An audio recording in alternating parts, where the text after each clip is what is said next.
Hello，အားလုံးပဲမင်္ဂလာပါဒါလေးကျတော့နီလာဂျိုးလေးပါနော်ဒါလေးဆိုလို့ရှိရင်ဂျိုးလေးကသူ့ဟာလေးကနှစ်ထပ်လေးပါတယ်ပုံမှန်ဂျိုးတွေကကျတော့တစ်ခုပဲပါတယ်သူကကျဖင်ဂျိုးကောင်းဂျိုးနှစ်ခုလုံးပါတယ်နော်ဒါလေးဆိုလို့ရှိရင်မီထုံလာလို့ရှိရင်ဂျိုးနှစ်ထပ်လေးတွေ့ရတယ်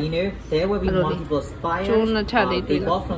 လေးဆိုလို့ရှိရင်ရမ်းလာရယ်နော်ဒါလေးဆိုလို့ရှိရင်မီထုံလို့ရှိရင်ဂျိုးနှစ်ထပ်တွေ့ရတယ်သူအဓိကကျတော့ဂျိုးနှစ်ထပ်တွေ့ရတာပါဒါလေးဆိုလို့ရှိရင်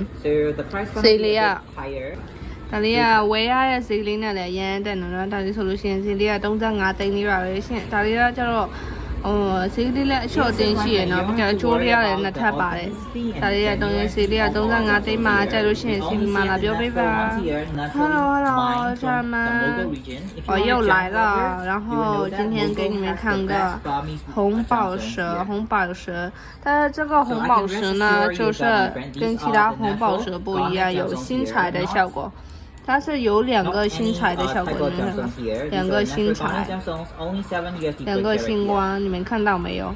很好看的哦，它有2个星光，然后价格的话，价格是14000块的价格，价格是14000块的价格，然后如果你们喜欢的话，可以讲漏给你们的哦，价格是14000块的价格，谢谢大家。